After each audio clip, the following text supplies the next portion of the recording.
Bien-aimés dans le Seigneur, bonjour. Que la paix, la joie, la force de notre Seigneur Jésus-Christ soit avec vous. Après un long moment, je viens partager avec vous sur le chemin de la destinée, 5e partie, qui s'intitule « Détruis le mal qui te ronge ». Je vous invite donc tous à lire ensemble avec moi dans le livre des Actes des Apôtres, chapitre 5, versets 1 à 11. Je lis au nom du Seigneur. Cependant, un homme appelé Ananias, avec Saphira sa femme, vendit une propriété et garda une partie du prix, en accord avec sa femme. Il apporta le reste et le déposa aux pieds des apôtres. Pierre lui dit, « Ananias, pourquoi Satan a-t-il rempli ton cœur, au point que tu aies menti au Saint-Esprit et gardé une partie du prix du champ? S'il n'avait pas été vendu, ne te resterait-il pas? Et, après l'avoir vendu, n'avais-tu le droit de disposer du prix? Comment as-tu pu former dans ton cœur un projet pareil? Ce n'est pas à des hommes que tu as menti, mais à Dieu. » Quand Ananias entendit ces paroles, il tomba et expira. Une grande crainte s'empara de tous ceux qui l'apprirent. Les jeunes gens se levèrent pour envelopper le corps, puis ils l'emportèrent pour l'enterrer. Environ 3 heures plus tard, sa femme entra sans savoir ce qui était arrivé. Pierre lui adressa la parole. « Dis-moi, est-ce bien à ce prix que vous avez vendu le champ? » « Oui, répondit-elle, c'est à ce prix-là. » Alors Pierre lui dit, « Comment avez-vous pu vous mettre d'accord pour provoquer l'Esprit du Seigneur? Ceux qui ont enterré ton mari sont à la porte et ils vont t'emporter, toi aussi. » Elle tomba immédiatement aux pieds de l'apôtre et expira. Quand les jeunes gens rentrèrent, ils la trouvèrent morte et l'emportèrent pour l'enterrer à côté de son mari. Une grande crainte s'empara de toute l'Église et de tous ceux qui apprirent ces événements. Je vous prie de prier ensemble avec moi avant de commencer ce moment de partage. Père éternel, nous te disons infiniment merci. Ton nom est glorieux, ton nom est puissant. Merci pour ce moment de partage. Que tu parles à ma place et que ton esprit m'aide à communiquer ton message à ton peuple et à tous ceux qui écouteront ce message. Laisse que la gloire te revienne. Au nom de Jésus. Amen. Bien-aimés dans le Seigneur, nous venons de lire un texte qui nous raconte le récit de Ananias et Saphira. Ananias et Saphira sont 2 membres de l'église de Jérusalem. Ils étaient mariés. Ces 2 époux étaient donc coupables. Mais qu'est-ce qu'ils ont fait? Ils ont menti en ayant retenu une partie du fruit de la vente d'une propriété, faisant croire qu'ils remettaient la somme totale à la communauté. Ananias et Saphira étaient des chrétiens. Ici, on parle des chrétiens, des membres d'une église. L'apôtre Pierre ainsi que la communauté de l'église de Jérusalem ont fait confiance à Ananias et Saphira. Vous savez, bien-aimés dans le Seigneur, lorsque quelqu'un vous fait confiance, il voit que vous avez une certaine intégrité, une certaine piété, une certaine rigueur, une certaine honnêteté, une pureté d'esprit et la personne voit que votre état mental est en très bonne santé. Pourquoi? Parce que l'homme, de par sa nature, a du mal à faire aveuglement confiance. Il y a beaucoup même qui se renseignent sur certaines personnes en vue de bien vouloir leur donner des tâches à accomplir. Alors, Ananias et Saphira, physiquement, en les voyant, avaient donc les atouts nécessaires pour bénéficier de la confiance et du soutien, non seulement de l'apôtre Pierre, mais aussi de l'Église, puisqu'ils étaient dans cette communauté. Ils faisaient partie de cette communauté. Malheureusement, ce n'était juste qu'une apparence, mais le cœur des deux avait déjà été rempli par Satan, rempli par le manque de vérité, par l'escroquerie, par la malhonnêteté, la cupidité. Ananias et Saphira prirent et vendirent donc la propriété et réceptionnèrent l'argent qui avait pour but de servir à la communauté, et au moment de remettre la totalité, ils étaient unis déjà dans le mensonge, ils étaient prêts, ils s'étaient entendus en équipe pour mentir et ne remettre que la moitié. C'est au moment de faire le compte, parce que Ananias devait rendre compte de la tâche qui lui avait été accordée. C'est à ce moment-là que Ananias se présente avec le reste de l'argent et non la totalité. Pourquoi? Le mal avait rongé le cœur d'Ananias. Ce mal-là a engendré un projet bien prémédité de façon à se présenter avec tout le sérieux possible, seulement avec le reste de l'argent. L'apôtre Pierre, ce qui est vraiment surprenant, au moment de réceptionner l'argent, n'était plus l'apôtre Pierre seulement que les gens voyaient, parce qu'il avait été saisi par l'Esprit de Dieu. L'Esprit de Dieu parlait en l'apôtre Pierre, posant la question à Ananias. Et cet esprit-là de Dieu se renda compte du mensonge, s'exprima, et tout juste après, Ananias mourut d'abord en premier. Au moment de cet échange, nous pouvons bien remarquer qu'il y avait une guerre entre l'esprit de vérité qui dominait sur l'apôtre Pierre et celui du mensonge qui dominait sur Ananias.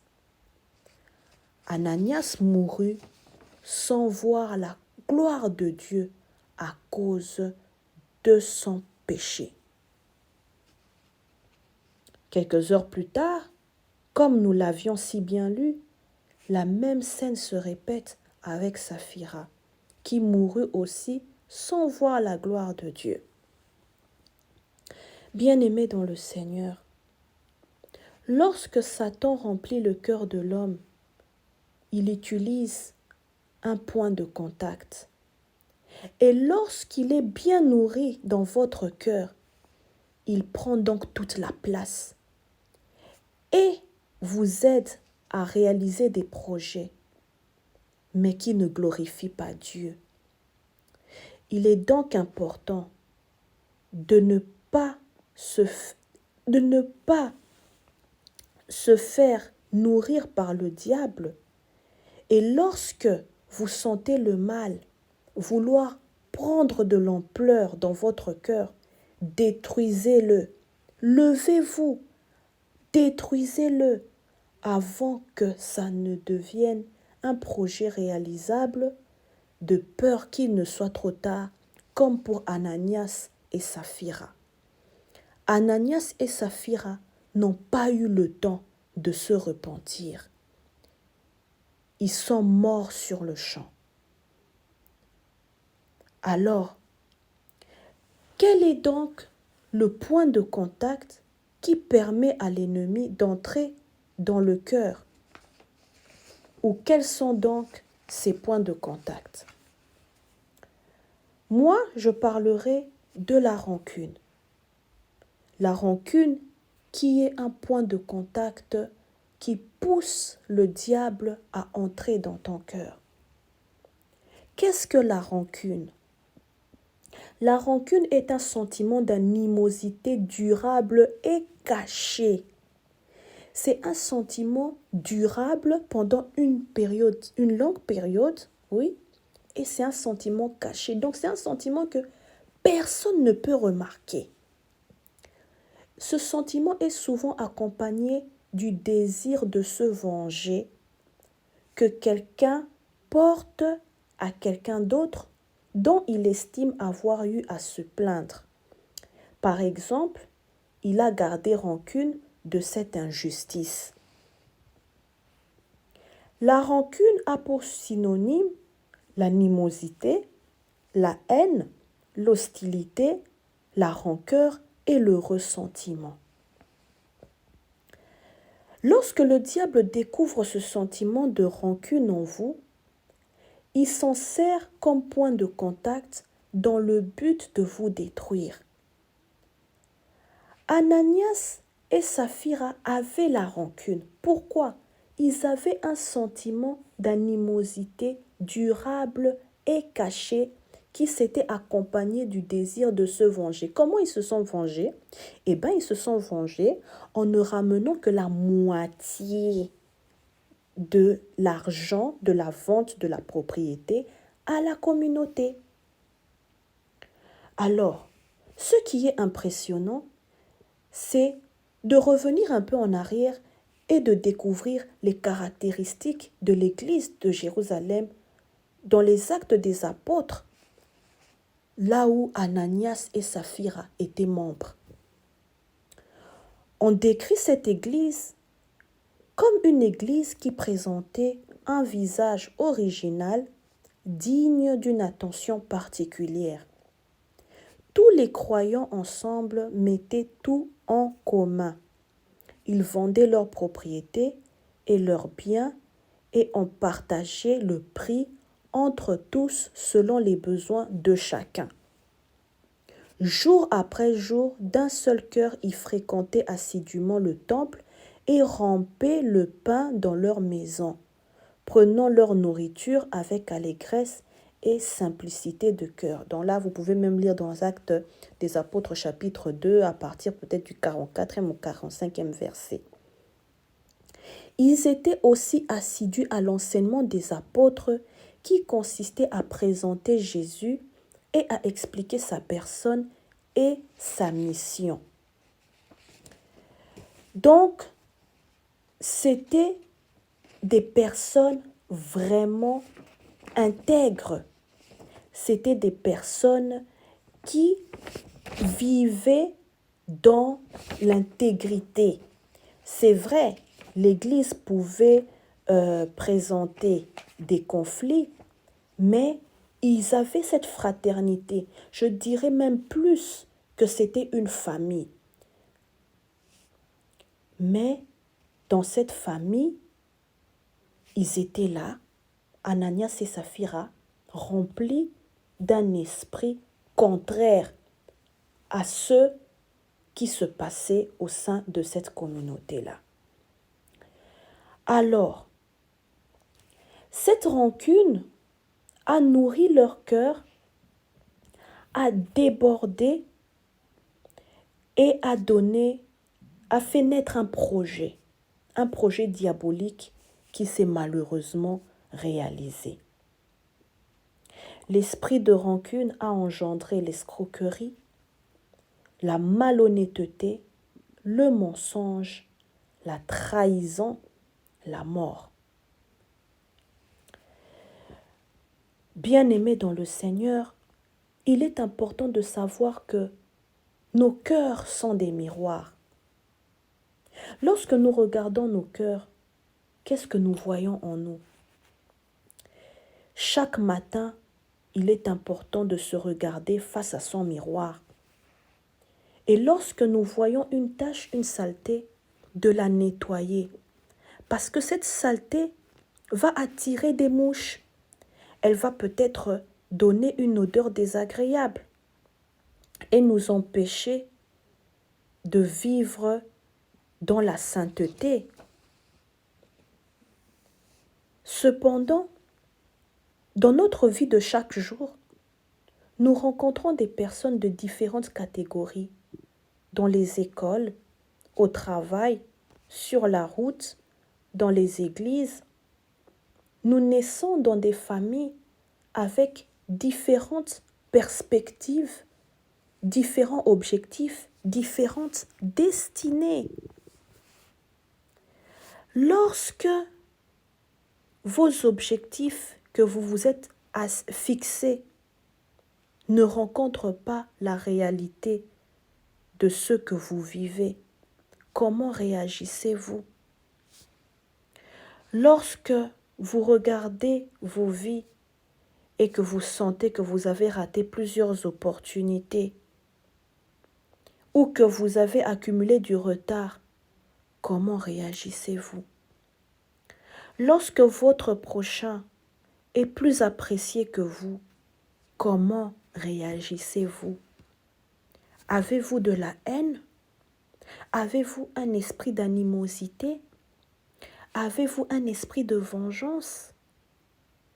Seul vous-même, vous le savez. Mais attention, car il arrivera un temps où Dieu ne cachera plus ces sentiments qui sont en vous, mais il les exposera. Si ce sont des sentiments qui ont nourri Ananias et Saphira, qui vous nourrissent aussi, Dieu vous punira aussi de la même façon. Pourquoi? Parce que cet esprit de haine que vous chérissez tant vous sépare de lui, vous écarte de sa présence, détruit votre santé mentale et il vient encore rajouter d'autres esprits, vous poussant à poser des actes qui n'honorent pas et qui ne glorifient pas Dieu. Bien-aimés dans le Seigneur, il est temps de se lever maintenant et de détruire cela. Lorsque vous avez des mauvais sentiments, lorsque vous avez la haine, la jalousie, la malhonnêteté, l'escroquerie, tous ces mauvais sentiments, levez-vous, repentez-vous, détruisez ce mal qui ronge votre cœur avant qu'il ne soit trop tard. Soyez vrais, soyons tous vrais et honnêtes. Si vous avez la dette de quelqu'un, honorez votre dette. Arrêtez de voler. Enlevez les rancœurs que vous avez nourries des années, parce que ça va vous empêcher de voir et de vivre pleinement la gloire de Dieu. Arrêtez avec la jalousie, l'esprit de comparaison, la convoitise, car si vraiment vous êtes chrétien et que vous êtes plongé, moi j'appelle ça la médiocrité, vous n'adorez pas votre Créateur en esprit et en vérité. Soyez bons, soyons tous bons, ayons la foi en Dieu. Même si nous ne voyons pas notre destinée comme nous l'avions planifiée, lui seul nous éclairera. Que Dieu vous bénisse. Je vous souhaite vraiment beaucoup de bonnes choses et à bientôt. Bye bye.